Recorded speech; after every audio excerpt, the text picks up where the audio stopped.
Bikers spotted movement behind a nativity scene. The truth made them call for help immediately. The Christmas lights twinkled against the fresh blanket of snow, casting a warm glow across the town square. Outside Joe's coffee shop, a group of leather-clad figures huddled together, their breath visible in the crisp December air. Steam rose from their paper cups as they shared quiet conversation and laughter. Hank adjusted his worn leather jacket, running his weathered hand over the Marine Corps patch on his sleeve.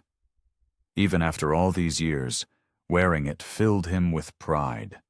He gazed at his fellow riders, men and women who'd served their country and found a second family in each other. "Weather's holding up better than last year," he remarked, remembering how they'd nearly canceled their annual Christmas Eve ride due to a blizzard. "Though my old bones aren't as fond of the cold as they used to be." Rosa, her silver hair peeking out from under her decorated helmet, chuckled. "Since when did you get soft, Hank? I remember you telling stories about sleeping in snowbanks during training." "That was 40 years ago, Rosa." Hank smiled, his eyes crinkling at the corners. "These days, I prefer my heated blanket and warm coffee." The group of 12 veterans had been doing this ride every Christmas Eve for the past decade. What started as a simple gathering had become a cherished tradition, their way of celebrating the holiday together before heading home to their families. Joe, the coffee shop owner, stepped outside with a fresh pot. "One more refill before you head out?" he offered, making his rounds. "On the house, as always." "You're too good to us, Joe," Hank said, holding out his cup. The warm liquid was a welcome comfort against the falling snow. Martha, a former Air Force nurse, pulled her scarf tighter around her neck. "Remember our first Christmas ride? We were only 5 back then." "And now look at us," Chuck, a Navy veteran, gestured to their growing group. "Got ourselves a proper squadron here." Hank watched as snowflakes landed on his bike's handlebars, thinking about how much this group meant to him. After losing his son, he'd struggled to find purpose. But these fellow veterans had become his anchor, giving him a reason to keep going. "Time to mount up," Hank announced, finishing his coffee. The others nodded, knowing the routine. They'd ride to the town's nativity scene first. It was their starting point every year. They moved with practiced efficiency, securing helmets and zipping up jackets. Their bikes, lined up neatly along the curb, gleamed under the Christmas lights despite the gathering snow. Each machine told its own story. Some were pristine and well-maintained. Others showed their age proudly with battle scars and worn leather. Rosa pulled up beside Hank as he straddled his Harley. "You've got that look again," she said softly. "What look?" "The one you get when you're thinking about Jimmy." She referred to his son, knowing how hard the holidays could be for him. Hank nodded, grateful for her perception. Christmas Eve was his favorite. He loved the lights, the sense of magic in the air. "He'd be proud of you, Hank, of all this." Rosa gestured to their gathered group. The rumble of engines filled the square as their bikes came to life, one by one. Hank took his position at the front of the group, as he always did. The vibration of his motorcycle beneath him was familiar and comforting. With a signal from Hank, they pulled away from the curb in formation. The Christmas lights sparkled in their mirrors as they rode toward the center of town, where the old nativity scene waited. Their engines echoed off the buildings, a thunderous chorus that had become as much a part of the town's Christmas tradition as the decorations themselves. Before you continue listening, please let me know where in the world are you watching from today. Now back to the story. The rumble of motorcycles echoed off the storefronts as the group of bikers pulled into the town square. Christmas lights twinkled overhead, casting a warm glow on the fresh snow that blanketed the ground. They parked their bikes in a neat row near the life-sized nativity scene that had stood in the same spot every December for as long as anyone could remember. "Getting too cold for these old bones?" Rosa chuckled, pulling off her helmet and adjusting her silver hair. Her breath came out in visible puffs in the crisp night air. Hank, their unofficial leader, smiled and shook his head. "You say that every year, Rosa, but you're always first in line for the Christmas Eve ride." His weathered face creased with familiar laugh lines, but something in his expression changed as he glanced toward the wooden stable. "Hey, did anyone else see that?" he asked, his voice dropping to barely above a whisper. The jovial mood shifted as the others turned to look where he was pointing. "See what?" Bill, another veteran, asked as he stepped closer to the display. "Movement. Behind the stable." Hank's eyes narrowed, years of military training kicking in. "There it is again." The group fell silent, watching. Sure enough, a shadow flickered behind the wooden structure, barely visible in the dim light. "Could be a cat," suggested Mike, but his hand instinctively reached for the flashlight he always carried. "No," Hank said firmly. "Something's not right." He took a cautious step forward, his boots crunching in the snow. The others followed his lead, spreading out slightly as they approached the nativity scene. Rosa touched Hank's arm. "Look there," she whispered, pointing to fresh marks in the snow behind the stable. They weren't animal tracks. As they drew closer, a soft whimper carried on the still night air. Hank motioned for the others to stay back while he edged around the corner of the wooden structure. His breath caught in his throat at what he saw. A teenage boy was huddled in the narrow space between the stable and the brick wall behind it.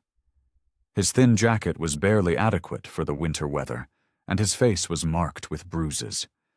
He had pulled his knees up to his chest, trying to make himself as small as possible.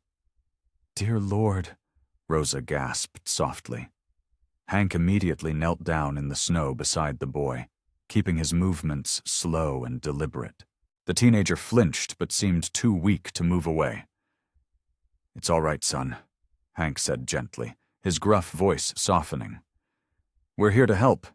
Can you tell me if you're hurt?" The boy's eyes were glassy and unfocused, his lips trembling from more than just the cold. "Please," he whispered, his voice barely audible. "Help me." His teeth chattered as he spoke. "I've been running. They're—" He couldn't seem to finish the sentence, but the fear in his voice was unmistakable. "You're safe now," Hank assured him, already shrugging off his heavy leather jacket. "No one's going to hurt you." He carefully draped the jacket over the shivering boy's shoulders. The teenager's eyes darted between the concerned faces surrounding him. "They're dangerous," he managed to say before his head slumped forward, consciousness slipping away despite his evident fear. Rosa immediately sprang into action, her maternal instincts taking over. "We need to get him warm, right now," she said, already unzipping her insulated riding jacket. The other bikers formed a protective circle around the boy, shielding him from the bitter wind. "Mike, call for help," Hank instructed, his voice steady but urgent. He kept his hand on the boy's shoulder, providing both support and comfort. Rosa carefully wrapped her jacket around the teenager's thin frame, tucking it snugly around him. Up close, the signs of neglect were even more apparent. His cheekbones jutted out sharply, and dark circles ringed his eyes. Purple and yellow bruises marked his arms, telling a story that made her heart ache. "Sweetheart," Rosa said softly, kneeling beside him in the snow. "Can you tell us your name?" The boy's eyes fluttered open, fear and exhaustion evident in his gaze. "Nanoa," he managed through chattering teeth. Bill, who had been standing guard, pulled a thermos from his saddlebag. "It's just hot chocolate," he said, offering it to Rosa. "Might help warm him up." Rosa held the thermos to Noah's lips, letting him take small sips. Color gradually returned to his pale face as the warm drink spread through him. His trembling slowly began to subside, though his eyes still darted nervously between the bikers. "You're safe here, Noah," Hank assured him, his normally gruff voice gentle. "No one's going to hurt you while we're around." Noah clutched the jackets tighter around himself, as if trying to disappear into them. After a moment of silence, he spoke again, his voice barely above a whisper. "I've been running for weeks," he said, "sleeping in churches, behind stores, anywhere I could hide." Rosa's hand found his, squeezing gently. "Running from what, honey?" Noah's eyes welled with tears. "My foster parents," he said, his voice breaking. They're not what everyone thinks they are. When no one's watching." He trailed off, unable to finish the sentence. "Take your time, son," Hank said, sharing a concerned look with Rosa. Noah drew in a shaky breath. "I couldn't stay there anymore. The things they did." He unconsciously touched one of the bruises on his arm. "But they're important people in town. Nobody would believe me." "We believe you," Rosa said firmly, her heart breaking for this boy who'd been through so much. Noah looked up at her, surprise flickering across his face. "You do?" "Every word," Hank confirmed, his jaw set with determination. Noah's shoulders sagged, as if a heavy weight had been partially lifted. "I've been so scared," he admitted. "I couldn't trust anyone. But—" He looked around at the circle of concerned faces, at Rosa's kind eyes and Hank's protective stance. "But I think I'm safe with you. I can feel it."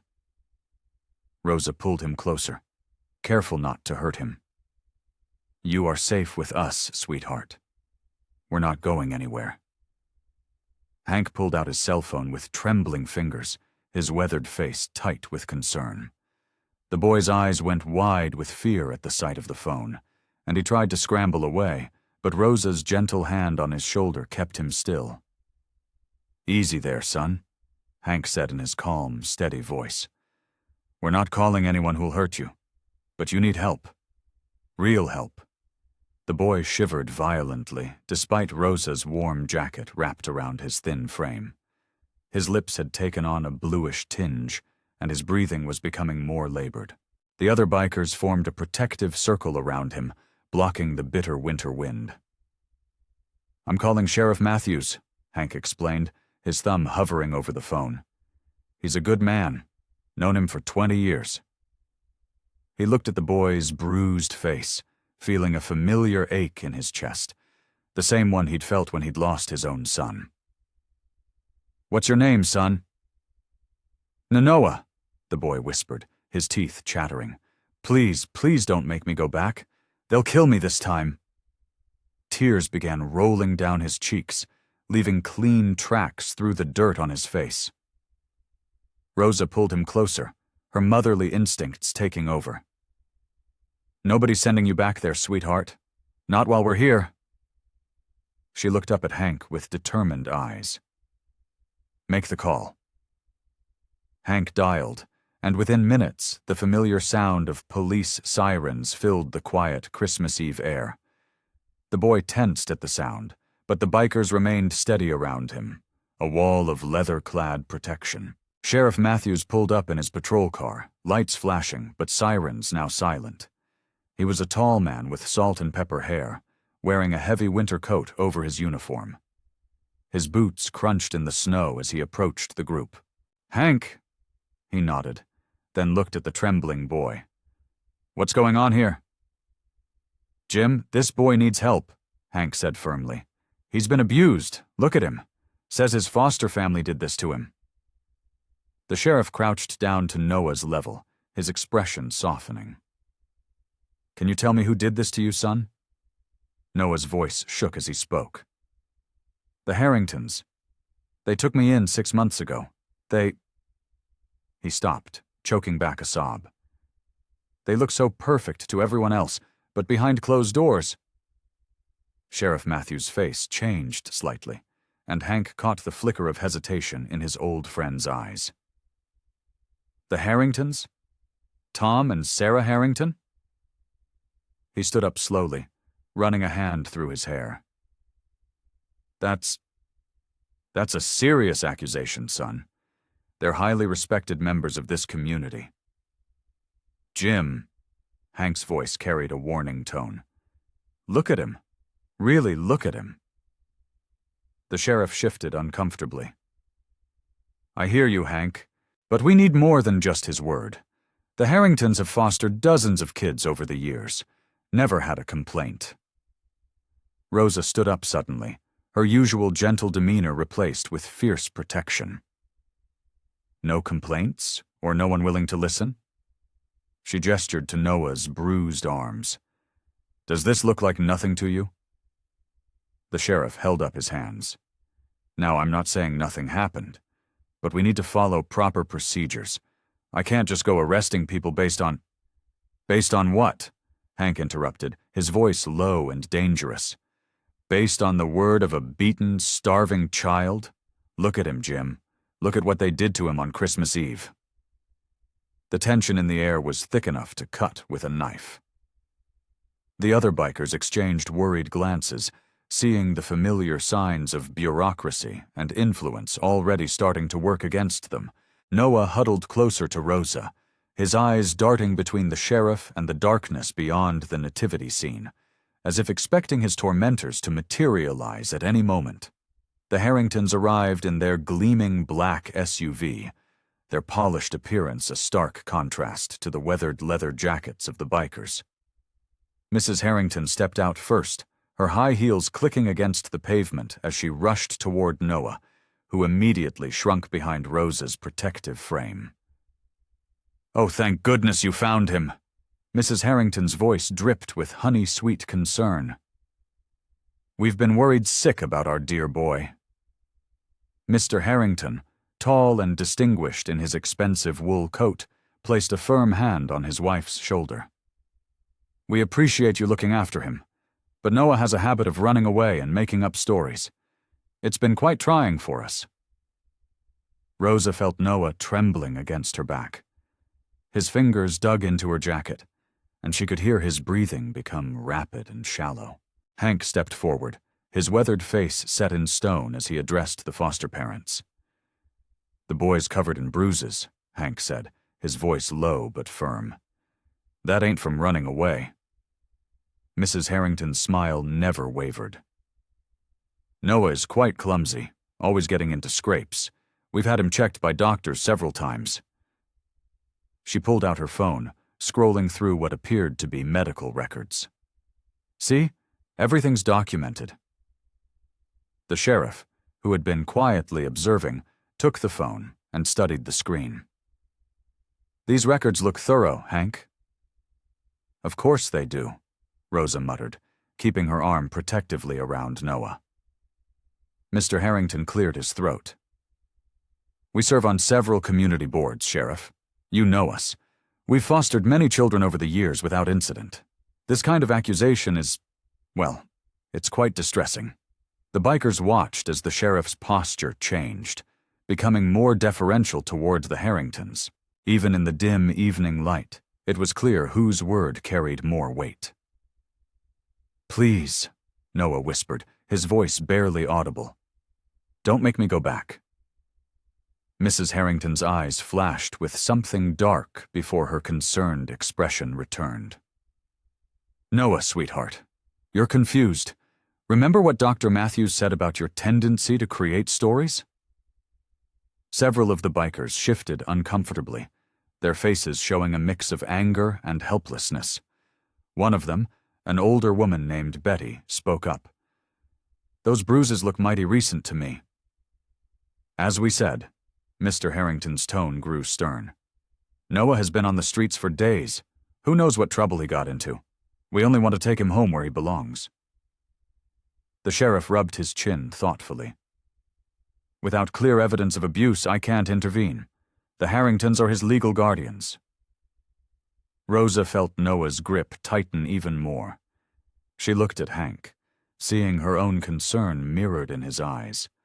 The former Marine's jaw clenched as he watched the Harringtons move closer to Noah.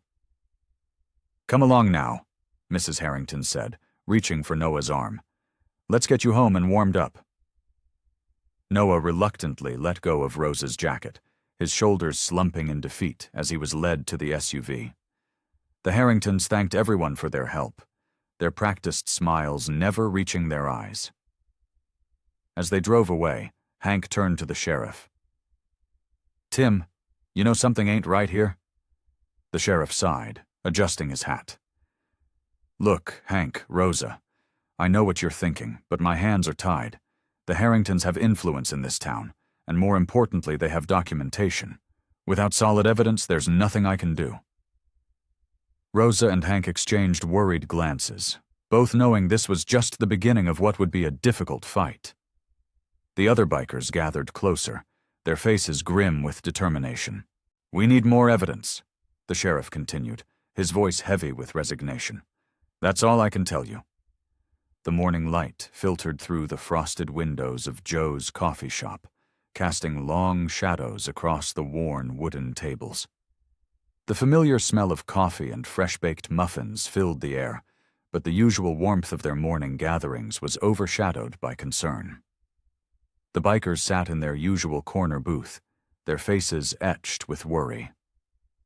Hank's weathered hands wrapped around his coffee mug as he leaned forward. "That boy can't go back there, not after what we saw." His voice was low but firm, carrying the weight of his years of military service. Rosa nodded, her silver hair catching the early morning light. "I have a spare bedroom at my house. It's not much, but it's warm and safe." She paused, looking around at the familiar faces of her friends. "I know we don't have any legal standing here, but we can't just stand by and do nothing." "The foster parents have connections," Mike, another veteran, pointed out. "Did you see how quickly the sheriff backed down when they showed up?" "Doesn't matter," Hank replied, his jaw set with determination.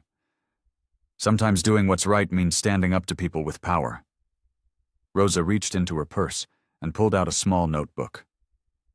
"I wrote down everything Noah told us last night. The dates, the incidents, everything." Her hands trembled slightly as she flipped through the pages. "We need to document everything from now on." "I know someone at the local paper," offered Sarah, a retired nurse who'd been riding with the group for years. "Maybe if we get the story out there, other people will come forward." The group discussed their options, their voices mixing with the gentle hum of the coffee shop. Outside, snow continued to fall, coating the town in a pristine white blanket that seemed to mock the darkness of their situation. "First things first," Hank said, standing up. "Rosa, you take Noah home with you. Get him fed, warm, and feeling safe. The rest of us will start making calls, gathering information." Rosa gathered her things, her heart heavy but determined. She found Noah waiting in the back room where they'd let him rest. He sat hunched in a chair, his thin frame drowning in one of Hank's old sweaters. "Come on, sweetheart," she said softly, extending her hand. "Let's get you somewhere more comfortable." Noah looked up, his eyes carrying a wariness that no 15-year-old should know. He hesitated for a moment before standing, following Rosa to her car parked outside. The drive to Rosa's house was quiet, snowflakes dancing in front of the windshield. Her small yellow house came into view, its Christmas lights twinkling against the white snow. Inside, Rosa immediately set about making dinner, the kitchen soon filling with the aroma of homemade soup and fresh bread.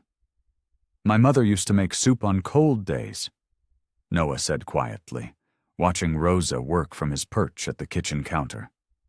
It was the first personal detail he'd volunteered since they'd found him. Rosa smiled gently, stirring the pot. "Mine too. She always said it was good for the soul." They sat down to eat at Rosa's small kitchen table, steam rising from their bowls. Noah took small, careful bites, as if afraid the food might disappear. His shoulders gradually relaxed as the warm soup filled his stomach, Rosa watched him, her heart aching for all he'd been through. "Noah," she said softly, waiting until he met her eyes. "I want you to know something. We're going to help you find a better life. I promise you that." Noah's spoon paused halfway to his mouth, and though he didn't smile, something in his eyes softened just a little. The morning sun filtered through Rosa's kitchen window as she prepared breakfast. Noah sat quietly at the table, picking at his scrambled eggs, his shoulders still tense but more relaxed than the night before. The smell of coffee and toast filled the cozy space. The doorbell's sharp ring made Noah jump. His fork clattered against the plate. "It's okay, honey," Rosa said softly, placing a gentle hand on his shoulder. "Stay here. I'll check who it is." At the door stood a woman in a neat business suit, her expression professional but kind. "Good morning, Mrs. Martinez. I'm Sarah Wilson from Social Services." She held up her ID badge. "May I come in? There's been an important development regarding Noah." Rosa's heart thumped against her chest, but she maintained her composure. "Of course, please come in." She led the social worker to the living room, keeping her voice low to avoid alarming Noah. "Mrs. Martinez, I need to inform you that Noah's biological aunt, Linda Parker, arrived in town early this morning." The social worker pulled out some paperwork from her briefcase. "She's been searching for Noah for years and has legal documentation supporting her claim as his closest living relative." Rosa sank into her armchair, her hands clasped tightly in her lap. "His aunt? I had no idea he had any living relatives." "Neither did Noah, from what we understand. Ms. Parker lost track of him after he entered the foster system. She's been trying to locate him ever since." The social worker's voice softened. "She's at my office now, eager to meet him." Rosa closed her eyes for a moment, fighting back tears. In just one day, she had grown to love that broken boy in her kitchen. The thought of letting him go made her chest ache. The sound of footsteps made them both turn. Noah stood in the doorway, his face pale. "What's going on?" "Noah," the social worker said gently, "we've found your Aunt Linda. She's been looking for you for a very long time." Noah's eyes widened, and he took a step back. "My aunt?" Rosa stood and went to him, wrapping an arm around his thin shoulders. "Why don't we call the others? Hank and the group should hear this too." Within 30 minutes, the living room was filled with concerned bikers. Hank sat in the corner, his weathered face thoughtful as the social worker explained the situation. Rosa noticed how his jaw tightened when she mentioned the documentation proving Linda's identity. "What about the foster parents?" Hank asked, his voice gruff. "They're still a threat." "We're investigating those allegations," the social worker assured them. "Ms. Parker's claim doesn't change the fact that we take abuse accusations very seriously." Rosa watched Noah, who hadn't said a word since the news. He sat on the couch between her and another biker, looking lost and overwhelmed. Her heart ached with the desire to protect him, to keep him close, but she knew she had to think about what was best for him. "I want what's best for Noah," Rosa said quietly, her voice trembling slightly. "But how do we know this aunt will keep him safe?" Hank stood up, his presence commanding attention. "Now, let's not get ahead of ourselves. We need to stay calm and think this through. Our priority is Noah's safety, whether that's with his aunt or somewhere else." He looked at each person in the room. "We're not giving up on this boy. We'll make sure he's protected no matter what." The bikers nodded in agreement, their faces determined. Rosa reached for Noah's hand and squeezed it gently, trying to convey all the love and support she could through that simple gesture. The morning sun filtered through Rosa's kitchen windows as she sat at her dining table, her hands wrapped tightly around a cup of coffee that had long since gone cold. Across from her sat Linda, Noah's aunt, while the social worker, Ms. Thompson, occupied the chair between them. Hank stood by the doorway, his weathered face etched with concern. "I've been searching for Noah for 3 years," Linda explained, her voice soft but determined. She pulled out a stack of documents from her worn leather bag. "After my sister, Noah's mother, passed away, I tried to get custody, but the system—" She paused, swallowing hard. Well, things were complicated back then. Rosa watched as Linda's fingers trembled slightly while spreading the papers across the table. There were letters, legal documents, and even old family photos showing a much younger Noah with his mother. The sight made Rosa's heart ache. "I understand you've been taking care of him," Linda said, meeting Rosa's eyes. "I can't thank you enough for that. When I heard what happened with the foster family—" Her voice trailed off, anger flickering across her face. Ms. Thompson cleared her throat. "Mrs. Martinez, we appreciate everything you and the other bikers have done for Noah. But you must understand, blood relatives have priority in these situations." Rosa nodded slowly, though every maternal instinct in her body screamed in protest. She'd only known Noah for a short time, but the bond they'd formed was real. She could still picture his face lighting up that morning when she'd made him pancakes, the first genuine smile she'd seen from him. "What about the Harringtons?" Hank spoke up from his position by the door. "They still have legal custody, and they've got influence in this town. They're not going to let go easily." Linda's jaw set firmly. "I'm prepared for that fight. I've got a good job now, a stable home. I can give Noah the life he deserves." 2 more bikers, Mike and Betty, arrived, joining the group in the kitchen. They'd all grown protective of Noah, forming a makeshift family around him. Betty immediately moved to stand beside Rosa, placing a supportive hand on her shoulder. "We need to make sure Noah feels safe with this transition," Rosa finally said, her voice stronger than she felt. "He's been through so much trauma already." Linda leaned forward, her eyes sincere. "I want what's best for him too. I'm not here to rush anything or cause more upheaval in his life." "Maybe." She hesitated, glancing around at the bikers.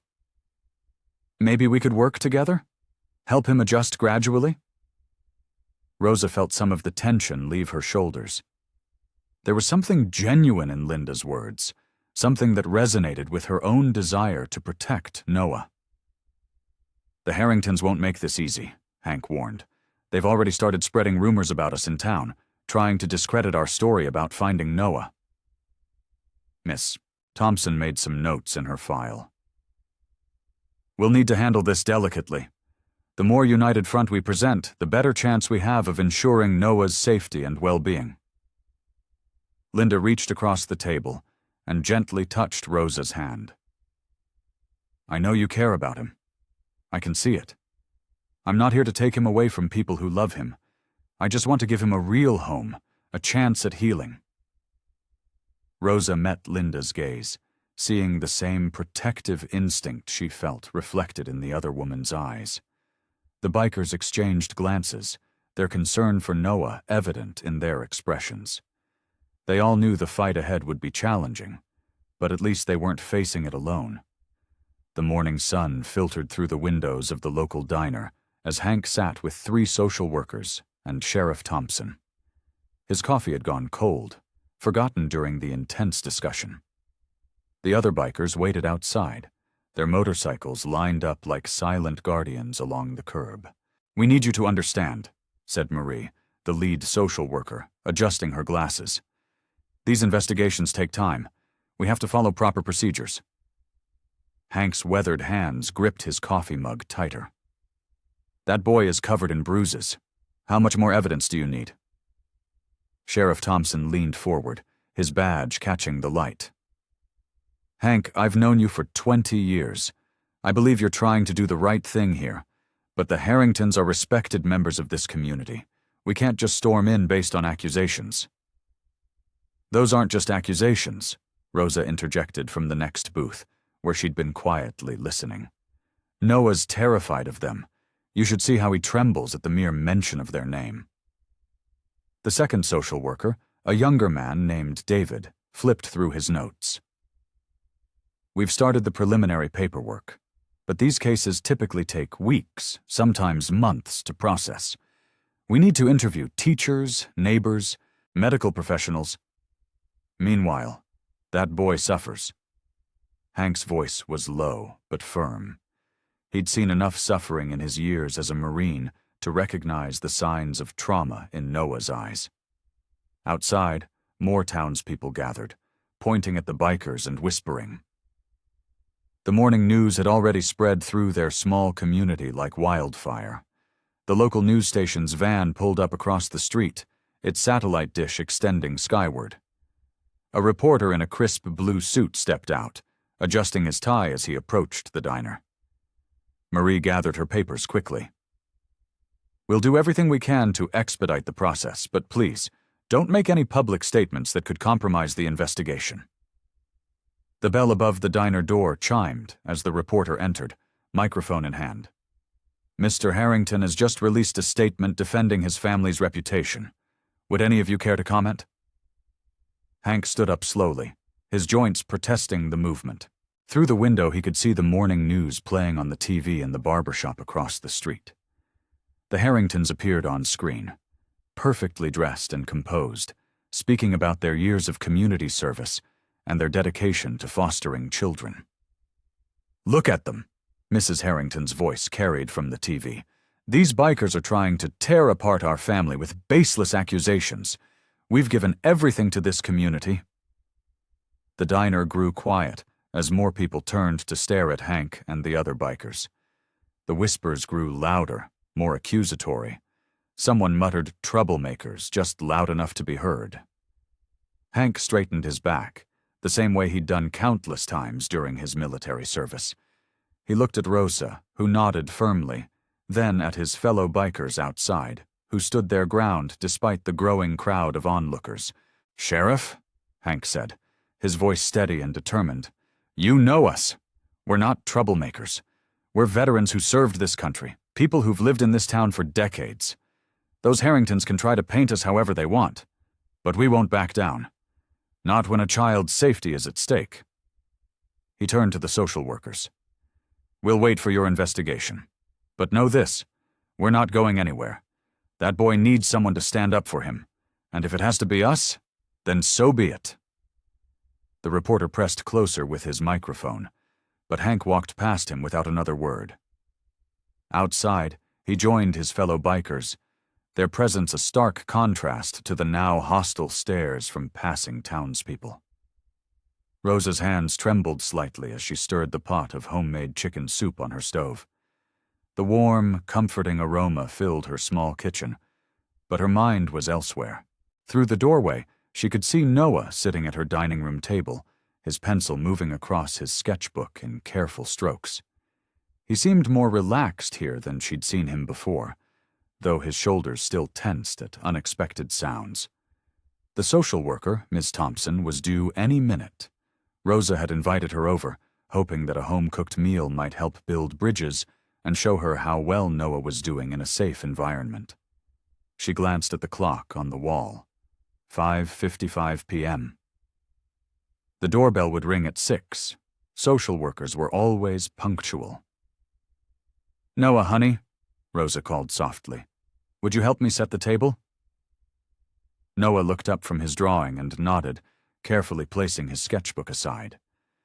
As they worked together, placing plates and silverware, Rosa noticed how he moved with deliberate care, as if afraid of making any mistakes. Her heart ached for him. Right on schedule, the doorbell chimed.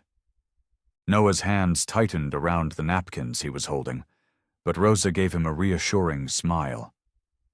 "It's okay, sweetheart. Remember, Ms. Thompson is here to help." Ms. Thompson, a woman in her 40s with kind eyes behind wire-rimmed glasses, stepped inside.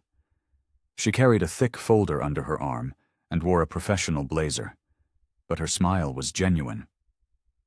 "Something smells wonderful, Mrs. Martinez," she said, using Rosa's surname. "Please, call me Rosa," she replied, leading her guest to the dining room. "I hope you like chicken soup." As they settled around the table, Hank and two other bikers, Jim and Sarah, arrived as planned. They wanted to show Ms. Thompson that Noah had a strong support system. The social worker seemed impressed by their coordination and commitment. Over bowls of steaming soup and fresh bread, they discussed Noah's situation. Ms. Thompson took notes as they shared their observations and concerns. "The foster parents, the Hendersons," Ms. Thompson said carefully, "have significant influence in this community. They've fostered several children over the years, and on paper their record appears spotless." "But Noah's injuries," Rosa started, her voice catching. "I've documented them," Ms. Thompson assured her. "And I've noted his improved emotional state since being in your care, Rosa. The problem is that without concrete evidence of abuse, it's their word against his." Noah stared into his bowl, shoulders hunched. Under the table, Rosa noticed Sarah reaching over to squeeze his hand gently. Hank leaned forward, his weathered face serious. "We've been talking to people in town. Some folks have noticed things, but they're scared to speak up." Ms. Thompson nodded thoughtfully. "That's often the case in situations like this, but if we can find even one witness willing to come forward." "What about his aunt?" Rosa asked, trying to keep her voice steady. "Linda seems genuine in wanting to help Noah." "She is," Ms. Thompson confirmed. "And having a blood relative involved strengthens our position. But the Hendersons won't give up easily. They're already pushing for Noah's immediate return." The room grew quiet, except for the soft clink of spoons against bowls. Through the window, Rosa could see the Christmas lights still twinkling in her front yard, a reminder of how much had changed in just a few days. After the meal, as Ms. Thompson prepared to leave, she pulled Rosa aside near the front door. Her expression was both kind and serious. "I promise you, I'll do everything in my power to protect Noah," she said softly. "But I need to be honest. We're facing an uphill battle. The Hendersons have connections in the system, and they know how to use them." Hank's weathered hands trembled as he held the plain white envelope. No return address, just his name scrawled in hurried handwriting. The morning sun filtered through his kitchen window as he carefully opened it, coffee growing cold beside him. The letter inside was typed, but the paper had creases, like someone had folded and unfolded it many times before sending it. Hank adjusted his reading glasses and leaned forward. "Dear Mr. Harrison, I've been following the story about Noah in the local papers. What that boy says is true. I worked for the Harringtons as their housekeeper 3 years ago. The things I saw—" Hank's jaw clenched as he read further. The letter described incidents of neglect, harsh punishments, and worse. His coffee sat forgotten as he read about Noah being locked in his room for days, denied meals, and treated like a prisoner rather than a child. He reached for his phone with shaking hands and called Rosa first. "We need to meet. Now, everyone." His voice was gruff with emotion. An hour later, the bikers gathered in their usual spot at the back of Joe's Diner. The breakfast crowd had cleared out, leaving them alone with their coffee and the letter spread out on the worn Formica table. "It's not enough," Mike, one of the older bikers, said with frustration. "Without this person coming forward, it's just words on paper." Rosa dabbed at her eyes with a napkin. "But it matches everything Noah told us. The dates, the details. It has to mean something." Hank ran his hand over his face, looking more tired than usual. "The letter mentions other kids, too. Says the Harringtons have been doing this for years." "We need to find this person," Betty, another biker, spoke up. She was a retired nurse, and her medical training had made her especially concerned about Noah's condition when they found him. "Maybe if we can track down their previous employees." "It won't be easy," Hank warned. The letter says the Harringtons made everyone sign strict confidentiality agreements. That's probably why this person won't come forward openly. Rosa's hands curled into fists on the table. We can't just sit on this information. Noah's still living in fear that they'll force him to go back. The diner's overhead lights hummed as the group fell into thoughtful silence. Outside, cars passed by, their drivers unaware of the weight of the conversation happening inside. We need to be smart about this, Hank finally said. If we spook this person, they might disappear completely. And if the Harringtons find out we're digging, they'll bury everything even deeper, Mike finished. Betty pulled out a notepad from her purse. Let's make a list of everyone who's worked for them. The letter mentions specific dates. We can start there. We'll need to be discreet, Rosa added. The Harringtons have eyes everywhere in this town. Hank folded the letter carefully and tucked it into his jacket pocket. It means asking Noah about some hard things, too. Things he might not want to remember.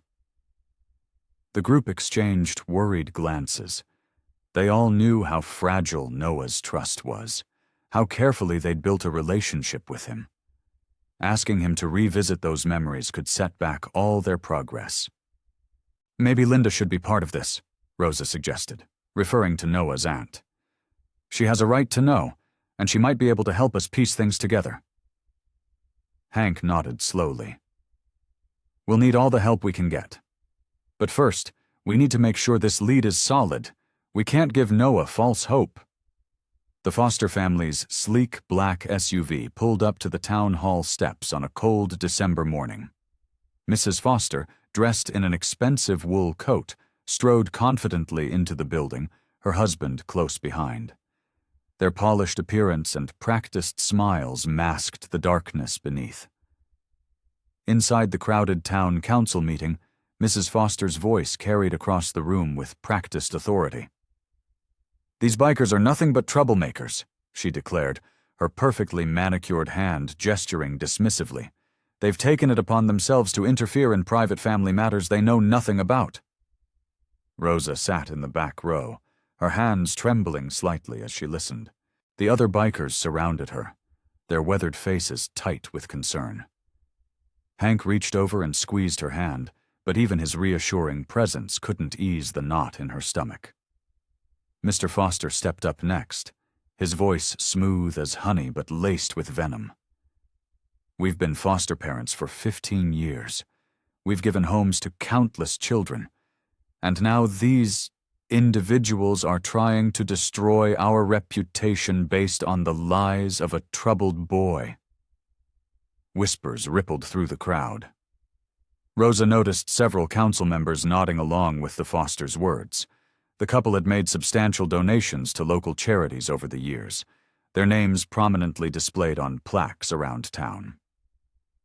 Furthermore, Mrs. Foster continued, her voice breaking with well-practiced emotion. These bikers have been harassing us. They've been spreading malicious rumors throughout the community. They're known troublemakers. Just look at their appearance, their lifestyle. Rosa felt her cheeks burn as several people turned to stare at their leather jackets and gruff appearances. She saw Mrs. Peterson, who had always bought cookies from her bake sales, quickly look away when their eyes met. The Fosters presented a stack of letters, carefully selected testimonials from community members praising their character and questioning the bikers' motives. Each one felt like a physical blow to Rosa's heart. We simply want to protect our family, Mr. Foster concluded, his voice thick with false sincerity. These bikers need to stop their vigilante justice and let the proper authorities handle family matters. After the meeting, Rosa and the others gathered in the parking lot. The winter wind bit at their faces, but it wasn't the cold that made Rosa shiver. She watched as community members hurried past them, avoiding eye contact. They're turning everyone against us, Rosa whispered, her voice catching.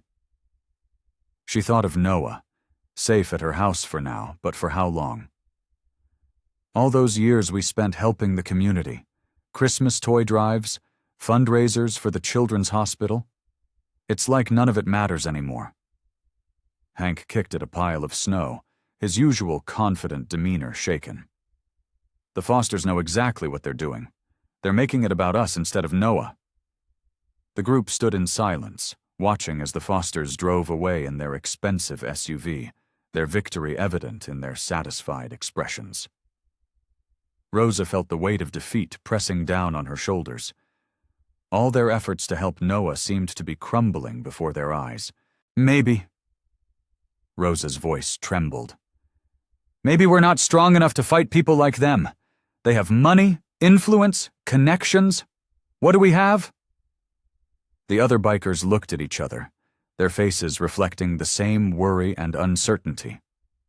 The Fosters' carefully crafted campaign against them was working, and they could feel their support in the community slipping away with each passing day. The late afternoon sun cast long shadows through Rosa's kitchen window as she sat at her table, hands wrapped around a cooling cup of coffee. The events of the past few days had left her exhausted, both physically and emotionally. The Foster family's accusations against the bikers had hit hard, spreading through the small town like wildfire. Her phone buzzed, displaying an unknown number. Rosa almost let it go to voicemail, but something made her answer. Hello? Is this Rosa Martinez? The woman's voice was hushed, almost nervous. I'm Jennifer Wilson. I used to be Noah's social worker. Rosa sat up straighter, her heart beating faster. Yes, this is Rosa. I've been following what's happening with Noah in the news, Jennifer continued. I need to meet with you, but it has to be somewhere private. I have information about the Harringtons, Noah's foster parents. They agreed to meet at a quiet diner just outside of town. Rosa called Hank immediately, and within an hour, they both sat in a corner booth, waiting. Jennifer turned out to be a thin woman in her 40s, with kind eyes and worry lines etched deeply around her mouth. I should have come forward sooner, Jennifer said, glancing around nervously before pulling out a thick manila envelope. But the Harringtons, they have ways of making problems disappear, including people's careers. She spread several documents across the table. Rosa's hands trembled as she read through the paperwork, official reports, photographs, and handwritten notes documenting years of suspected abuse. There were other children before Noah, Jennifer explained, her voice barely above a whisper. Every time we got close to building a case, evidence would vanish, witnesses would change their stories, or the children would suddenly be moved to another district. Hank's weathered face grew darker with each page he examined. Why are you showing us this now? Jennifer's eyes welled with tears. Because I couldn't live with myself anymore. When I saw Noah's story in the news, saw how they were trying to discredit you all, I knew I had to do something. These documents, I kept copies of everything. The originals mysteriously disappeared from our files years ago. Rosa reached across the table and squeezed Jennifer's hand. Thank you, she said softly. This could change everything. Back at the bikers' usual meeting spot, the group gathered around their regular table. The atmosphere had shifted from despair to cautious hope as they examined the evidence Jennifer had provided. There were detailed reports of suspicious injuries, photographs of bruises that had been explained away, and most damning of all, statements from former household staff who had witnessed the abuse firsthand. This is what we needed, Hank said, carefully organizing the documents. But we have to move carefully. The Harringtons won't go down without a fight. Rosa nodded, thinking of Noah's frightened face. We need to make sure this evidence gets to the right people. People who can't be bought off or intimidated. The bikers worked methodically, making copies of every document, ensuring multiple backups existed in case anything disappeared. They created a detailed timeline of events, cross-referencing Jennifer's documentation with Noah's own account. First thing tomorrow morning, Hank announced. We take this to the state authorities. No more dealing with local officials who might be in the Harringtons' pocket. He looked around the table at his fellow bikers, seeing determination replace the defeat that had weighed them down just hours before. Rosa felt her spirit lifting for the first time in days. They finally had something concrete, something that could help Noah and potentially other children as well. As they carefully packed away the evidence, she saw the same renewed purpose in everyone's eyes. They weren't beaten yet. Not by a long shot. Rosa's hands trembled as she placed the thick manila folder on Sheriff Thompson's desk. Hank stood beside her, his weathered face set with determination. The former social worker's evidence lay before them. Years of buried complaints, medical records, and witness statements that painted a dark picture of the Harringtons' foster home. "This is substantial," Sheriff Thompson said, flipping through the pages. His earlier skepticism had given way to genuine concern. Multiple incidents, different children, spanning several years. "We knew something wasn't right," Hank said quietly. "Those kids deserved better." The sheriff picked up a particularly troubling medical report. "These injuries, they match what we saw on Noah." He shook his head, clearly disturbed by the pattern emerging from the documents. Two detectives joined them, taking notes as Rosa and Hank explained how they'd obtained the evidence. The former social worker had kept copies of everything, worried that someday they'd be needed. She'd been right. "We'll need to interview her," one detective said, "and these other former foster children, the ones who are adults now. Build a solid case." Back at Rosa's house that evening, Noah sat at her kitchen table, warming his hands around a mug of hot chocolate. The familiar scent of Rosa's homemade cookies filled the air, but Noah seemed lost in thought. "The police believe us now?" Rosa said gently, sitting across from him. "You're safe here." Noah's fingers tightened around the mug. "I've heard that before," he whispered. "In every new home, they always said I was safe." Rosa's heart ached as Noah finally began to share his story. He spoke of his first foster home after his parents died, a place where he at least had his own bed and regular meals. But then came the others, each worse than the last, until he ended up with the Harringtons. "They seemed nice at first," Noah said, his voice barely audible. "They always do. But then—" He trailed off, staring into his chocolate. Rosa reached across the table, careful not to touch him. She'd learned he sometimes flinched from contact. "You don't have to talk about it if you're not ready." 6 homes in 5 years, Noah continued, as if he hadn't heard her. "The Harringtons were supposed to be different. They had this big house, nice clothes. They went to church every Sunday." His voice turned bitter. Everyone thought they were perfect. Rosa listened as Noah described the isolation, the carefully hidden bruises, the constant fear, how the Harringtons maintained their spotless reputation while making his life a nightmare behind closed doors. "I started running away after the first month," he admitted. "But they always found me, made it look like I was the troubled one. Nobody ever believed me." "We believe you," Rosa said firmly. "And now we have proof. The police are investigating everything." Noah looked up at her, hope warring with fear in his eyes. "What if it's not enough?" "The bikers and I won't let anything happen to you," Rosa promised. "We're going to make sure everyone knows the truth about the Harringtons."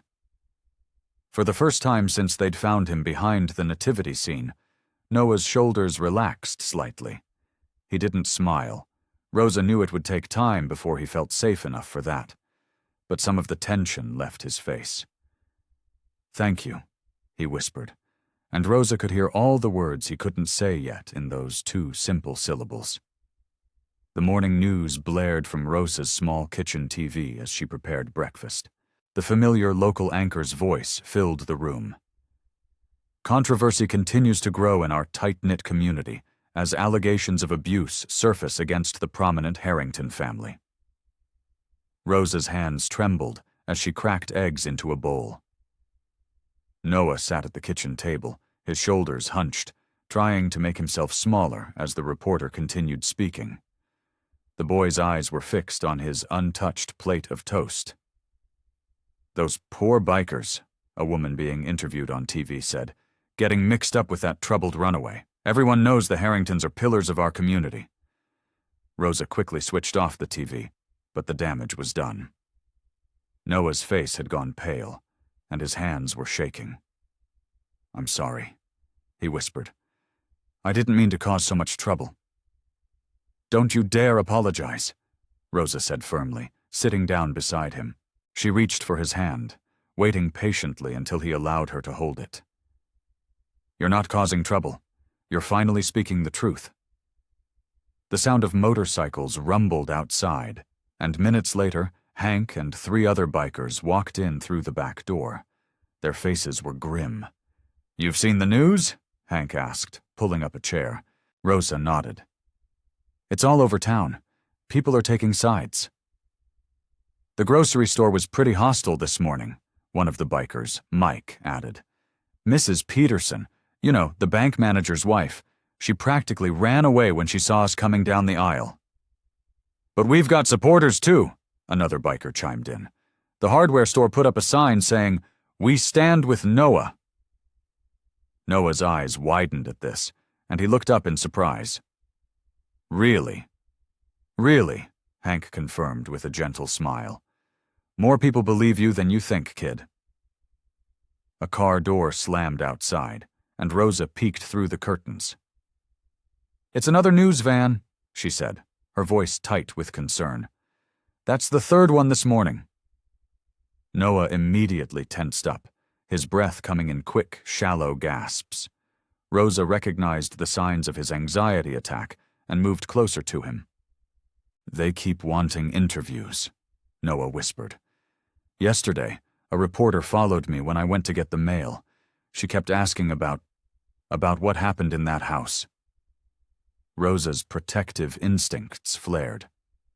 "That's it," she declared, standing up. "No more. He's just a boy, not some story for them to exploit." Hank nodded in agreement. "We need to shield him from all this attention. It's too much." "The media circus is only making things worse," Rosa continued, watching as another reporter set up a camera on the sidewalk. "Noah needs peace and quiet to heal, not microphones shoved in his face." She turned to the group, her expression determined. "We need to find a way to protect him from all this. Maybe we should move him somewhere quieter for a while." Noah's head snapped up, panic clear in his eyes. "Please don't send me away." "No, sweetheart," Rosa quickly reassured him, pulling him into a gentle hug. "We're not sending you anywhere you don't want to go. We just need to figure out how to keep these vultures away from you." Through the window, they could see more cars pulling up, more reporters gathering. Rosa drew the curtains closed, her jaw set with determination. The truth needed to come out about the Harringtons, yes, but not at the cost of Noah's well-being. They would have to find another way to fight this battle, one that didn't put Noah in the spotlight. The morning news blared from the small TV in Rosa's kitchen. She sat with her coffee growing cold, watching as reporters swarmed outside the courthouse. Noah huddled next to her, his shoulders tense, while Hank stood by the window, his weathered face tight with concern. "Breaking news in the ongoing foster care controversy," the reporter announced. "The Harringtons have retained prominent attorney James Maxwell to defend against allegations of abuse." Rosa's hand trembled as she reached for Noah's shoulder. The boy had been making progress, finally sleeping through the night without nightmares. Now his face had gone pale, his fingers picking nervously at the hem of his sleeve. The screen cut to Maxwell, immaculately dressed in an expensive suit, standing at a podium. "These accusations are completely unfounded," he declared, his voice smooth and confident. "The Harringtons are upstanding members of this community who have opened their hearts and home to countless children. We have serious concerns about the credibility of these claims and the questionable motivations of certain individuals involved." The camera panned to show the bikers' clubhouse in the background, making their intentions clear. Hank's jaw clenched as Maxwell continued. We have evidence suggesting this group of motorcyclists has a history of intimidation tactics. They've essentially kidnapped a troubled young man and filled his head with false memories. The Harringtons only want what's best for Noah. Rosa switched off the TV, but the damage was done. Noah's breathing had become shallow and quick. They're going to make me go back, he whispered. No, sweetheart, Rosa said firmly, though her own voice shook. We won't let that happen. The phone started ringing, reporters hungry for comments. Hank pulled the cord from the wall. We need to get to the clubhouse, he said. The others will be waiting. They drove through town in Rosa's old station wagon, avoiding the main streets where news vans prowled. Through the window, Noah watched people reading newspapers with his story splashed across the front page. Some looked up and pointed as they passed. At the clubhouse, the mood was grim. The usually boisterous group sat in heavy silence. Their weathered faces showed the strain of the past weeks, but their eyes still held determination. They're saying we're criminals, one of the older members muttered, that we're making trouble for good people. My own sister called, another added, asked me if we really kidnapped him. Rosa felt the weight of despair settling over the room. She looked at Noah, who seemed to be trying to make himself invisible in the corner. The progress they'd made, the trust they'd built, it was all at risk of crumbling. Hank cleared his throat, drawing everyone's attention. He stood straight, his military bearing evident despite his age. Listen up, he said, his voice quiet but firm. I've seen good people back down because fighting got too hard. I've seen justice get buried under lawyers and lies. He paused, looking at each person in turn. But I've also seen what happens when people stand together, when they refuse to let evil win just because evil has more money and bigger words. The room grew still as he continued. We know the truth. Noah knows the truth, and no fancy lawyer in an expensive suit can change what's right and what's wrong. Looking around the room, Rosa saw backs straightening, chins lifting. They weren't finished yet. Not by a long shot. We're doing the right thing, Hank said firmly. And that's what matters. No matter what happens, we stand together. Linda sat across from Rosa at the small kitchen table, her hands wrapped around a steaming mug of coffee. The morning light filtered through the lace curtains, casting delicate patterns on the worn tablecloth. Noah sat between them, his shoulders tense despite the comfortable surroundings. I've given this a lot of thought, Linda said, her voice gentle but firm. I want to take Noah home with me. I have a spare bedroom already set up, and I've enrolled him in the local high school. She reached out and touched Noah's hand. If that's what you want too, Noah. Noah glanced at Rosa, his eyes filled with a mixture of hope and uncertainty. Rosa felt her heart constrict, but she managed to keep her expression warm and encouraging. She'd known this moment was coming, but that didn't make it any easier. I think... Noah started, his voice barely above a whisper. I think I'd like that. He quickly added, looking at Rosa, but I don't want to leave you either. Hank, who had been standing by the window with his arms crossed, moved closer to the table. Nobody's saying you have to cut ties, kid. Family isn't just about blood. It's about who's there for you when you need them. Rosa nodded, reaching across the table to squeeze Noah's other hand. Hank's right. And Linda's house is only a few hours away. We can visit, and you can come back anytime you want. Linda smiled warmly. Of course.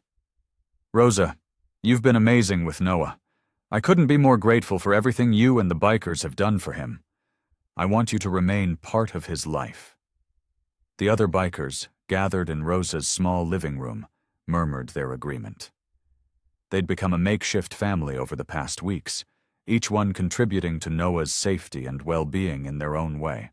When would you like to leave? Rosa asked, trying to keep her voice steady. I was thinking tomorrow morning, Linda replied. "Give Noah time to pack and say his goodbyes properly." Noah's grip on Rosa's hand tightened. "Can we have one last dinner together? All of us?" "Of course we can, sweetheart," Rosa said, her eyes misting over. She stood up and moved around the table, pulling Noah into a warm embrace. "We'll make your favorite lasagna, and maybe even that chocolate cake you love so much." The bikers started making plans for the farewell dinner, their voices a comfortable background hum. Someone mentioned bringing photos to remember the moment, while another suggested making it a proper celebration. Linda watched the scene with appreciation, understanding the depth of the bonds that had formed. "You know, Noah," she said softly, "sometimes life gives us more family than we ever expected. You're not losing anyone here. You're just gaining more people who care about you." Rosa wiped away a tear, but her smile was genuine. "Linda's right. And we'll always be here for you, Noah. Always." Noah looked around the room at the faces of the people who had fought so hard for him. Rosa with her endless love, Hank with his quiet strength, the other bikers with their unwavering support, and now Linda offering him a chance at a new beginning. For the first time in years, he felt truly safe, truly wanted. The rest of the morning passed in a blur of planning and preparations. As they discussed the details of tomorrow's departure, Rosa kept finding small ways to touch Noah, straightening his collar, patting his shoulder, ruffling his hair. Each gesture felt precious now, knowing their time together was drawing to a close. The courthouse stood tall and imposing in the morning light. Inside, the wooden benches creaked as people settled into their seats. Noah sat between Rosa and Linda, his shoulders tense. The bikers filled 2 rows behind them, their leather jackets a stark contrast to the formal attire of the other attendees. Across the aisle, the Harringtons sat with their expensive lawyer, their faces set in practiced expressions of concern. Mrs. Harrington dabbed at her eyes with a tissue, while Mr. Harrington kept his chin high, radiating confidence. "All rise," the bailiff called out. Judge Peterson entered, her black robes flowing as she took her seat. Rosa reached for Noah's hand and squeezed it gently. The boy's palm was sweaty, but he managed a small smile. Linda sat straight-backed beside him, her eyes fixed on the judge. The proceedings began with the presentation of evidence. The former social worker's testimony carried significant weight, her voice steady as she described the pattern of abuse she had documented. The Harringtons' lawyer tried to discredit her, but her records were thorough and damning. When Noah was called to testify, his voice trembled at first. But as he spoke about his experiences in the Harrington home, his words grew stronger. The bruises had faded, but the truth in his eyes was undeniable. "They told me no one would believe me," Noah said, his voice echoing in the hushed courtroom. "They said I was worthless, that no one would want me." Mrs. Harrington's facade cracked slightly, her lips pressing into a thin line. Mr. Harrington's face had grown red with barely contained anger. The judge listened intently as Linda presented her case. She spoke of her years searching for Noah, of the stable home she had prepared, and her dedication to giving him the love and support he deserved. Her sincerity was evident in every word. When the time came for the judge's decision, the silence in the courtroom was heavy. Judge Peterson removed her glasses and looked directly at Noah. "Young man," she began, "you have shown remarkable courage in coming forward. The evidence presented today clearly shows that the Harrington home was not a safe environment for any child." The Harringtons shifted uncomfortably in their seats as the judge continued. "Furthermore, the documentation of past incidents and the testimony of former workers indicates a pattern of behavior that cannot be ignored. It is the finding of this court that custody of Noah be granted to his aunt, Linda Matthews." Relief washed over Noah's face. Rosa pulled him into a tight hug, tears streaming down her cheeks. The bikers in the back rows nodded in quiet satisfaction, while Hank placed a steadying hand on Rosa's shoulder. The judge wasn't finished. Additionally, I am ordering an investigation into the Harringtons' fostering license and referring this case to the district attorney's office for possible criminal charges. Mr. Harrington's face had gone from red to pale. His wife's practiced tears had dried up completely as they hurried out of the courtroom with their lawyer. Linda turned to Noah, her eyes bright with tears of joy. "Ready to come home?" she asked softly. Noah nodded, but looked back at Rosa and the bikers who had fought so hard for him. The truth had finally come to light, and justice had been served. The Harringtons' carefully constructed facade had crumbled, revealing the reality they had worked so hard to hide. Noah stood nervously at the entrance of Linda's modest two-story house, clutching his small backpack of belongings.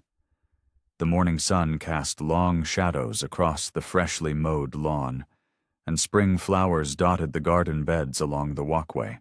Linda placed a gentle hand on his shoulder, her touch careful and reassuring. "Welcome home, Noah," she said softly, unlocking the front door. "I know it's not much, but I hope you'll be comfortable here." Inside, the house was warm and inviting, with comfortable furniture and family photos on the walls. The living room smelled like fresh-baked cookies, and Linda had set up a bedroom just for him upstairs, complete with new bedding and a desk by the window. "You can decorate it however you want," Linda told him, watching as he took in the space. "Make it your own." Noah ran his fingers along the smooth wooden desk, his eyes wide. He'd never had his own room before, at least not one that felt safe. A knock at the front door made him jump slightly, but Linda's reassuring smile helped him relax. "That'll be Rosa and the others," she said. "They wanted to help you get settled." Sure enough, Rosa stood on the porch with Hank and several other bikers, their arms full of welcome gifts. Rosa's eyes were a bit red, but her smile was genuine as she pulled Noah into a careful hug. "We brought you some things for your new room," she said, holding out a wrapped package. "And I made your favorite cookies." The bikers filed in, each carrying something: books, art supplies, even a small radio. Hank set down a leather jacket with the group's patch sewn on the sleeve. "You're still one of us, kid," he said gruffly, but his eyes were kind. "This doesn't change that." Noah's hands trembled as he touched the jacket. "I don't know what to say," he whispered, his voice thick with emotion. Linda watched from the doorway as the bikers helped Noah arrange his new belongings. Rosa organized the art supplies on the desk, while Hank hung the jacket in the closet. The room slowly transformed, becoming more personal, more lived in. "Thank you," Noah said finally, looking at each of them in turn. "For everything. For finding me. For believing me. For—" He swallowed hard, struggling to find the words. "For not giving up on me." Rosa wiped away a tear. "We'll always be here for you, sweetheart. Your aunt has our numbers. You can call any time, day or night." Linda stepped forward, placing an arm around Noah's shoulders.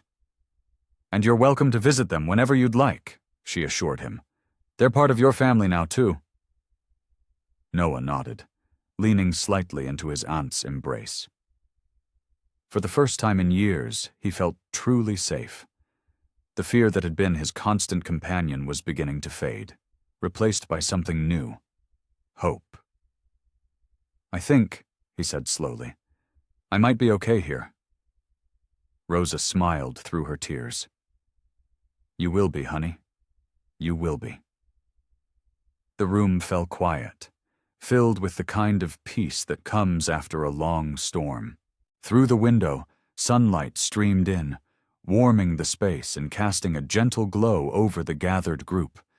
the unlikely family that had come together to save one lost boy. The morning sun cast a gentle glow over the freshly fallen snow as the bikers gathered at Rosa's house on Christmas morning. The living room was warm and cozy, decorated with twinkling lights and garlands. A small Christmas tree stood in the corner, its branches adorned with handmade ornaments and tinsel.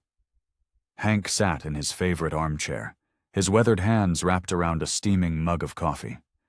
The other bikers had settled into various spots around the room, some on the couch, others perched on kitchen chairs they'd brought in. The atmosphere was different from their usual boisterous gatherings. Today, there was a quiet thoughtfulness in the air. "Sure feels different this year," Mike, one of the older bikers, said softly. He adjusted his leather vest, which was decorated with military patches. "Never thought we'd end up in the middle of something like this." Rosa nodded, arranging cookies on a plate. Her hands trembled slightly as she worked.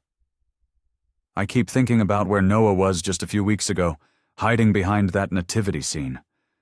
So cold and afraid. And now he's got a real home," Hank added, his voice gruff with emotion. "With family who'll take care of him proper." The group fell silent for a moment, each lost in their own thoughts.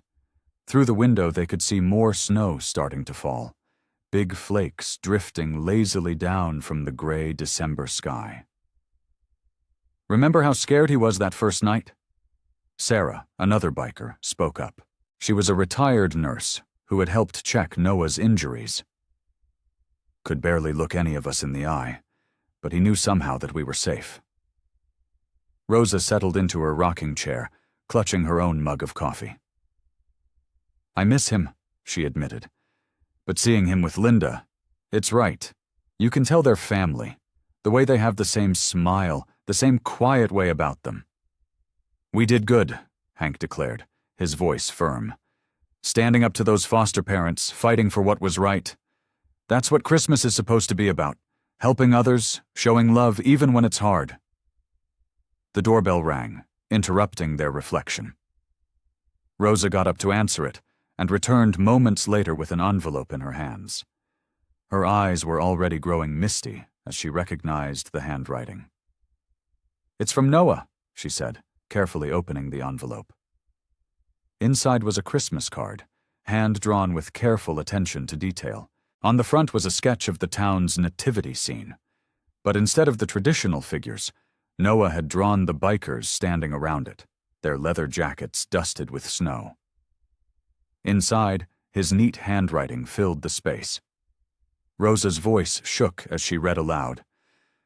"Dear Rosa and everyone, I wanted to thank you for saving my life. Not just for finding me that night, but for believing in me when nobody else would. Aunt Linda says I can visit sometimes, and I hope that's okay. You showed me what family really means. Merry Christmas. Love. Noah." The room grew quiet again, but it was a peaceful silence. Rosa held the card to her chest, tears rolling down her cheeks. Around her, the other bikers wiped at their eyes or cleared their throats, trying to hide their own emotions. Through the window, the snow continued to fall, and the Christmas lights twinkled softly. Rosa smiled, feeling a deep sense of fulfillment wash over her. They had done more than just help one boy. They had shown that love and courage could change lives, even in the most unexpected ways. The morning sun cast a warm glow through the windows of Rosa's living room, where the bikers had gathered for their Christmas celebration. The smell of fresh coffee and cinnamon rolls filled the air as they settled into their usual spots, some on the worn leather couch, others in cushioned chairs pulled close together. Hank sat in his favorite armchair, his weathered hands wrapped around a steaming mug. His eyes, usually stern and focused, had softened as he looked around at the familiar faces that had become his family over the years. "You know," Rosa said, breaking the comfortable silence, "I never thought finding a boy behind the nativity scene would change us all so much." She smoothed her holiday sweater, adorned with twinkling lights that matched the tree in the corner. Bill, another veteran with silver hair and kind eyes, nodded slowly. Remember how scared he was that first night? Wouldn't even look us in the eye. He shook his head, his voice thick with emotion. And now look at him, safe with his aunt, getting stronger every day. We fought hard for that boy, Sarah chimed in, her leather vest decorated with holiday pins. Even when everyone else in town thought we were crazy, we knew what was right. She reached over and squeezed Rosa's hand.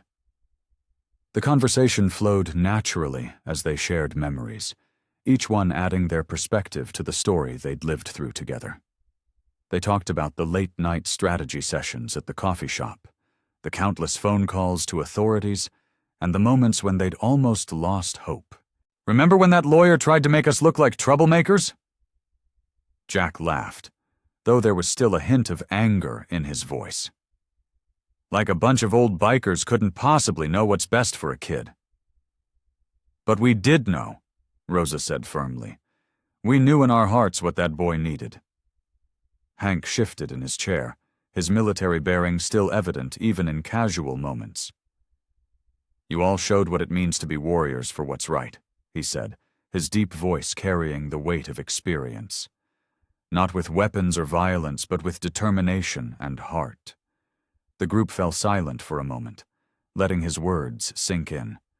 The Christmas tree lights twinkled softly, and outside, fresh snow had begun to fall, adding to the peaceful atmosphere. This group, Mary spoke up, her eyes misting over. We've been riding together for what, 15 years now? But this year, this challenge, it's made us stronger than ever. Murmurs of agreement filled the room. They all felt it. The deepened bond that came from standing together through adversity, from fighting for something bigger than themselves. You know what gets me? Rosa said, reaching for a photo on the side table. It was a picture of Noah with his aunt, both smiling genuinely at the camera. We didn't just help Noah find a safe home. We showed this town that sometimes the right thing isn't the easy thing. The conversation continued, punctuated by laughter and occasional tears as they remembered the journey they'd shared. Stories of late-night vigils, community meetings, and small victories blended together into a tapestry of memories that had forever changed them all. Hank stood up slowly and walked to the window, watching the snow fall gently outside. The others grew quiet, recognizing his thoughtful expression. He turned back to face his friends, his family really, and gestured to the peaceful scene outside. Look at that snow out there, he said softly. Each flake is small on its own, but together they change the whole landscape. That's what we did here, folks. Maybe we just helped one boy, but we made this world a little bit better. And sometimes that's enough. Hank sat in his favorite armchair, watching the snow fall outside his window. The morning light cast long shadows across his living room, and his coffee had gone cold, forgotten on the side table. His mind wandered to Noah, wondering how the boy was settling into his new life with Linda. The sharp ring of his phone startled him from his thoughts. When he saw Noah's name on the screen, his weathered face broke into a smile. Hello? Hank's gruff voice softened as he heard the excited chatter on the other end. Hank! You won't believe it! Noah's voice burst through the speaker, filled with an enthusiasm Hank had never heard before. I just got back from my first day at the new school, and it was amazing! Hank leaned forward in his chair, his heart warming at the joy in Noah's voice. Tell me all about it, son. Well, first off, Linda got me all these new supplies, notebooks and everything, and my teacher, Mrs. Peterson, she's so nice. She helped me catch up with what they're studying, and I didn't feel lost at all. Noah paused to catch his breath. And I met this kid named Marcus during lunch. He likes drawing too, just like me. Hank listened intently as Noah described every detail of his day, from the art class where he got to work with real charcoal to the science teacher who did an experiment that made the whole class laugh. It was the most he'd ever heard Noah speak at once. "That's not even the best part," Noah continued, his voice getting quieter, more serious. "For the first time in... I can't even remember how long. I'm not scared to go home after school. Linda made me cookies when I got back, and we talked about my day and..." His voice cracked slightly. "I feel happy, Hank. Really happy." Hank had to clear his throat before responding, fighting back the emotion that threatened to overwhelm him. "That's wonderful, Noah. You deserve every bit of that happiness." After they said their goodbyes, Hank sat for a moment, letting the joy of Noah's call wash over him. Then he reached for his phone again, sending a quick message to the group. "Meeting at Rosa's. Got some news about Noah." Within an hour, the familiar faces of his biker family filled Rosa's cozy living room. Rosa bustled around with coffee and her famous cranberry scones, while the others settled into their usual spots. "So what's the news?" Rosa asked, anxiety tinging her voice. "Is everything okay with Noah?" Hank stood up, his eyes bright. "More than okay. I just got off the phone with him." He shared every detail of Noah's call, watching as smiles spread across the faces around him. Rosa wiped tears from her eyes as Hank described Noah's excitement about his new school. Old Jim, who rarely showed emotion, had to turn away to hide his own misty eyes. Even tough as nails Sarah was beaming. "I think this calls for something special," Rosa declared, disappearing into her kitchen. She returned with a bottle of champagne and several glasses. "I've been saving this for a special occasion, and I can't think of anything more special than this." As Rosa poured the champagne, Hank looked around at his chosen family. These bikers who had come together to fight for what was right, who had stood strong against all odds to help a boy they barely knew. Their faces reflected the same quiet joy he felt in his heart. They raised their glasses, and Hank cleared his throat. "To Noah," he said simply, his voice thick with emotion. "To Noah," they echoed, glasses clinking in the warm afternoon light, each of them knowing they'd been part of something truly meaningful. The afternoon sun cast long shadows across Rosa's living room as the bikers gathered for their usual post-Christmas meetup. The Christmas tree lights twinkled softly, and the smell of fresh coffee filled the air. Empty plates from their holiday potluck cluttered the coffee table, evidence of their festive celebration. "You know," Hank said, settling into his favorite armchair, "helping Noah got me thinking." He ran his weathered hand over his silver beard, his eyes distant with reflection. "There must be other kids out there just like him, scared, alone, with nowhere to turn." Rosa nodded from her spot on the couch, her hands wrapped around a warm mug. "I keep thinking about all the signs we missed before we found him behind that nativity scene. How long had he been out there, trying to survive on his own?" The room grew quiet as the weight of her words settled over them. Tom, a retired Air Force veteran, cleared his throat. "Maybe we could set up some kind of program? You know, work with the local shelters, keep an eye out for kids who might need help?" "That's not a bad idea," Sarah chimed in, her leather vest decorated with patches from her years of service. "We've got connections all over town now, after everything that happened with Noah. People know we mean business." Hank straightened in his chair, his eyes brightening with purpose. "We could organize regular patrols, especially during the cold months. Make sure nobody else has to spend nights out in the cold like Noah did." "And we could work with Linda," Rosa added, referring to Noah's aunt. "She mentioned wanting to help other families navigate the foster care system. With what she's learned, she could be a valuable resource." The energy in the room shifted as ideas began flowing. Mike, who had been quietly listening, pulled out his notebook and started jotting down suggestions. "We could partner with the coffee shop owner, maybe set up a safe space program. Let kids know there's somewhere they can go if they're in trouble. And we've got enough members between all of us to keep watch," Bill added, his military training evident in his practical approach. "We could coordinate schedules, Make sure there's always someone available to respond if needed.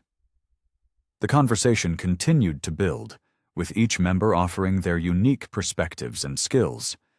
They discussed patrol routes, emergency contact systems, and ways to work with local authorities more effectively.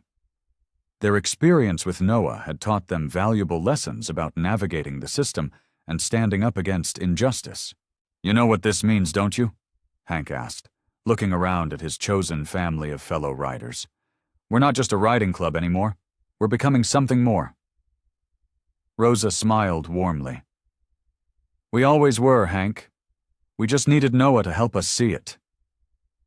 The afternoon light was fading when someone suggested going for a ride. They all agreed it was the perfect way to cement their new commitment. As they gathered their helmets and jackets, there was a palpable sense of purpose in their movements. Outside, their bikes gleamed in the setting sun. The rumble of engines filled the quiet street as they mounted up, each rider falling into their familiar formation. Hank took his position at the front, with Rosa right behind him. The others fell in line, their leather jackets and patches marking them as a unified group. The wind carried the promise of snow as they rode through the streets of their small town, past the coffee shop where they'd spent countless mornings, past the town square where they'd found Noah, past the countless lives they might touch in the future. Together, they rode as more than just a group of bikers. They rode as guardians, protectors, and bearers of hope. Assistant, I've reached the natural transition point that leads to the ending scene specified in the instructions, where the group heads out for a ride together with their renewed sense of purpose. The winter sun cast long shadows across the town square as the bikers pulled up to the Nativity scene. The wooden stable stood just as it had on that fateful Christmas Eve, but now it held a different meaning for each of them. Rosa dismounted her bike first, removing her helmet and letting her silver hair catch the fading light. "Hard to believe it all started right here," Hank said, his weathered face creasing into a smile as he joined her. The other bikers gathered around, their boots crunching in the fresh snow that had fallen earlier that day. Rosa reached out and touched the wooden structure gently. "I still remember finding him here, so scared and alone." Her voice wavered slightly, but her eyes were bright with joy rather than tears. "And now look at the difference we've made." "Got that right?" Chuck, one of the older bikers, chimed in. He adjusted his leather jacket, which was decorated with various veteran patches. "Never thought our little Christmas ride would turn into something like this." The group stood in comfortable silence for a moment, taking in the peaceful scene before them. The Christmas lights twinkled softly in the gathering dusk, and a light snow began to fall again, dusting their shoulders and bikes. "You know," Hank said, breaking the silence, "I've been thinking about what Noah said in his last call, about how he finally feels like he belongs somewhere." He paused, looking at each of his friends. "That's what we did here. We showed him that family isn't just about blood. It's about who stands beside you when times get tough." Martha, another veteran biker with steel gray hair peeking out from under her bandana, nodded in agreement. "And we found something too, didn't we? A purpose bigger than ourselves?" "Speaking of purpose," Rosa added, reaching into her jacket pocket, "Noah sent me another drawing yesterday." She pulled out a carefully folded piece of paper and opened it to show the group. On it was a beautifully sketched scene of all of them together, standing in front of their bikes with the words, "My Guardian Angels," written across the top. Several of the bikers wiped their eyes discreetly as they looked at the drawing. The detail was impressive. Noah had captured everything from Hank's characteristic stance to Rosa's gentle smile. "That boy's got talent," Chuck said gruffly, clearing his throat. The snow continued to fall more heavily now, creating a peaceful blanket of white around them. The Christmas lights reflected off the fresh snow, creating a magical atmosphere that reminded them all of that first night. "Well," Hank said finally, looking at his watch. "I suppose we should head out before this snow gets any deeper." He turned to face the group. "But I want you all to know how proud I am of what we accomplished together. We didn't just help Noah. We proved that when people stand together, real change is possible." The bikers began saying their goodbyes, exchanging hugs and warm handshakes. Rosa took one last look at the nativity scene, sending up a silent prayer of thanks. The snow swirled gently around them as they mounted their bikes, the engines rumbling to life in the quiet evening air. One by one, they pulled away from the town square, their headlights cutting through the falling snow. Each carried with them the warmth of knowing they'd made a real difference in someone's life, and in doing so, had transformed their own. I hope you like this story. Please share what's your favorite part of the story, and where in the world you are watching from. Have a wonderful day.